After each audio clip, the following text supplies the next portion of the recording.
Reporters पोल के मुताबिक NDA को स्पष्ट बहुमत मिलता नजर आ रहा है।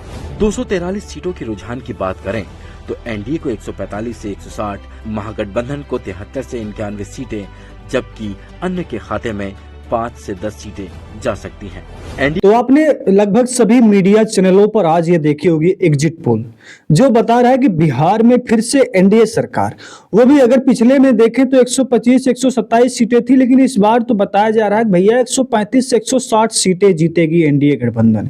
यानी कि और इसका फैक्टर क्या निकल रहा है कि 10,000 रुपए जो महिलाओं को दिए गए और प्रधानमंत्री मोदी जी नीतीश कुमार का चेहरा और आरजेडी की एक हर घर में एक नौकरी की तो बात ही छोड़ दो। यहाँ देखिए, यहाँ अगर हम सीधी सी बात करते हैं तो कुल मिला के अगर हम बिहार एग्जिट पोल 13 एग्जिट पोलों की बात करते हैं तो इसमें बताया जा रहा है कि एनडीए 154 सीटें, महागठबंधन 80 से 90 के आसपास रहेगा। यानी कि महागठबंधन इतना पीछे हो गया है कि 80 से 90, आपको नहीं लगता कितना गलत इसको दिखाया जा रहा है? लेकिन एग्जिट पोल है तो कुछ ना कुछ लोगों के अंदर एक भाव और उस सोच तो पैदा ही कर सकता है। लेकिन बात क्या करते हैं कि आप देखिए कि बिहार चुनाव में 13 एजेंसियों के पोल ऑफ पोल्स ने क्या कहा है। दैनिक भास्कर ने कहा कि 145 से 160 सीटें आएंगी। कौन कह रहा है? दैनिक भास्कर कह रहा है। वहीं मैट्रिज IANS ने कहा कि 147 से 167 सीटें आएंगी एनडीए गठबंधन को, और महागठबंधन को मात्र 73, 70, 90। पीपल्स पल्स ने कहा कि 133 से 159 सीटें आएंगी, 75 से 101। पीपल्स इनसाइट ने कहा कि 133 से 148 सीटें आएंगी एनडीए की, वहीं महागठबंधन की 87 से 102। चाणक्य कह रहे हैं कि 130 से 138 एनडीए की आएगी, 100 से 108 तक महागठबंधन की आ सकती है।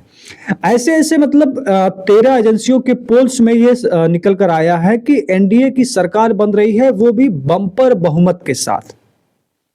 क्या आपको चुनाव में ऐसा दिखा? देखिए, हम लोग तो यूपी के हैं और यूपी से अपनी वीडियो को बनाते हैं, लेकिन जो मीडिया, जो सोशल मीडिया के जरिए जो जानकारी आई और जो माहौल दिखा, वो साफ बता रहा था कि अब की बात जो आंकड़ा एकदम लड़ाई सटीक होगी।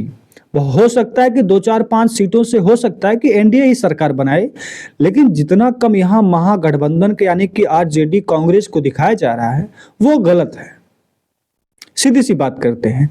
और इसमें गलत क्यों बताया जा रहा है? क्योंकि बताया ये जा रहा है, दैनिक भास्कर की रिपोर्ट्स को हम खास बात करेंगे, 145 से 160 और महागठबंधन को 73 से 91, यानी कि अगली बार 73 से 74 सीटें आरजेडी जीती थी, लेकिन इस बार वो और कम हो गई है।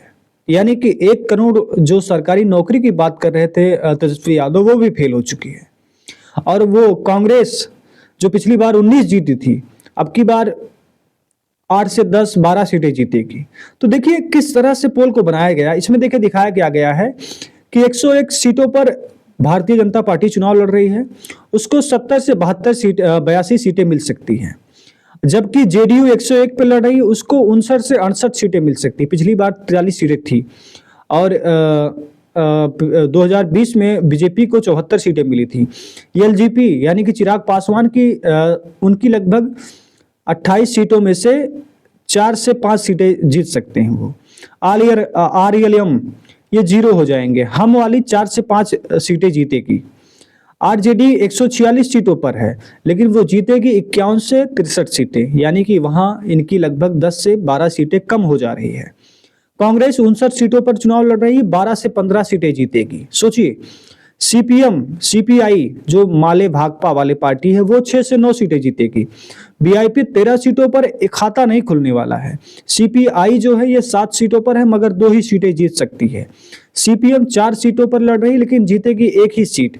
IP गुप्ता वाली जो पार्टी है, बहुत करेंगे 1 सीट अपनी वाली जीत जाएंगे। जनसुराज की अगर हम बात करते हैं, जो बता रहे थे बहुत बड़ा फैक्टर बनेगा जनसुराज को भी यहाँ 3 सीटें मुश्किल से दिखाई दे रही हैं दैनिक भास्कर की रिपोर्ट में। BSP का 0, AIM का 1, निर्दलीय हो सकते हैं 2 से 6। यानी कि जेडीयू को इसमें फायदा हो रहा है। 2020 में 43 सीटें, लेकिन अब की बार 59 से 68 सीटें हो सकती है। 2020 में बीजेपी 74 थी, लेकिन इस बार 72 से 82 तक जा सकती है। महागठबंधन 110 सीटें मिली थी पिछली बार, लेकिन इस बार 37 सीटें 1937 सीटें कम हो जाएंगी, 73 से 91 सीटें पर रह जाएंगी। यानी कि आरजेडी का पूरा फैक्टर जो है वो खराब हो चुका है। आप देखिए पोस्टर में किस तरह दिखाया गया कि पहले फेज की वोटिंग में जहां कांग्रेस नेता कह रहे थे कि हम 72 सीटें जीत चुके हैं और हमारा अनुमान है कि 72 सीटें हमने जीती है, लेकिन इसमें देखिए पहले फेज में दिखाया जा रहा है कि 67 से 78 सीटें एनडीए में जा रहा है, जबकि महागठबंधन 37 से 48 सीटें ही जीतेगा। यानी कि पहले फेज की। दूसरे में लगभग 48 सीटें बीजेपी जीतेगी, 48 सीटों पर बीजेपी है, वो 32 से 41 सीटें जीत सकती है, और जेडीयू जो है 57 पे लड़ रही है, वो 31 से 35 सीटें जीत सकती है। वहीं आरजेडी की बात करें तो 72 सीटों पर है दूसरे फेज के चुनाव में, तो वो 30 से 36 सीटें जीत सकती है। कांग्रेस 1 से 4 सीटें जीत सकती है। सीपीआई ये 4 से 6 सीटें जीत सकती है। मतलब ये पूरे इस तरीके से इसको बताया गया है। लेकिन अब हम सीधी सी बात करते हैं कि इसमें फैक्टर क्या बताया दैनिक भास्कर ने। 9 सीटों पर महागठबंधन की आपस में लड़ाई। बेगूसराय जिले की बछवाड़ा सीट पर कांग्रेस के टिकट पर शिव प्रकाश और सीपीआई के अवधेश कुमार राय दोनों चुनाव लड़ रहे हैं। नालंदा जिले के बिहार शरीफ सीट पर कांग्रेस के उमर खां हैं, तो सीपीआई से शिव कुमार चुनाव लड़ रहे हैं। यानी कि यहाँ पर सबसे बड़ा जो मुद्दा बताया जा रहा है वो आपसी लड़ाई की बात हो रही, जो फ्रेंडली फाइट कहा जाता है जिसको।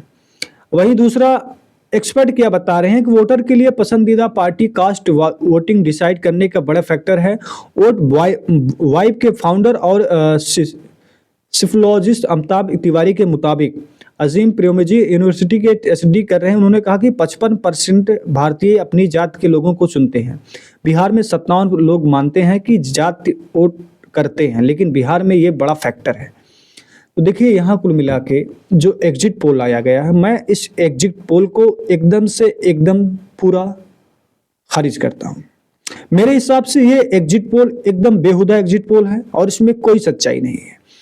देखिए एग्जिट पोल जो कहे सो कहे, लेकिन हमने और हमारे आपके विचार हमने जो देखा बिहार के चुनाव में, जिस तरह से तेजस्वी यादव की रैलियों में भीड़ दिखाई दे रही थी, जिस तरह से जवानों के जो नवयुवक वोटर्स हैं उनके अंदर जो चीजें दिखाई दे रही थी, अब यहाँ जनसुराज को अगर 10-20 सीटें दिखाई देती तब भी लगता कि हाँ चलो कुछ कट गया होगा। लेकिन जनसुराज किसकी वोट काटेंगे? बीजेपी के, आरजेडी के, महागठबंधन के, एनडीए के? सवाल कई सारे हैं। एग्जिट पोल को मैं एकदम भाई साहब खारिज करता हूं और मैं मानता नहीं कि एग्जिट पोल सही बताएगा, लेकिन एक बात हो सकती है, हो सकता है किसी बड़े साहब ने ऐसे एग्जिट पोल दिखाने के लिए सभी को कुछ ना कुछ दिया हो, या फिर कहा गया हो, दबाव बनाया गया हो। क्योंकि देखिए बिहार से ही दिल्ली चल रही है, दिल्ली की सरकार, और अगर बिहार में कुछ ऐसा हो जाएगा तो गड़बड़ हो जाएगा।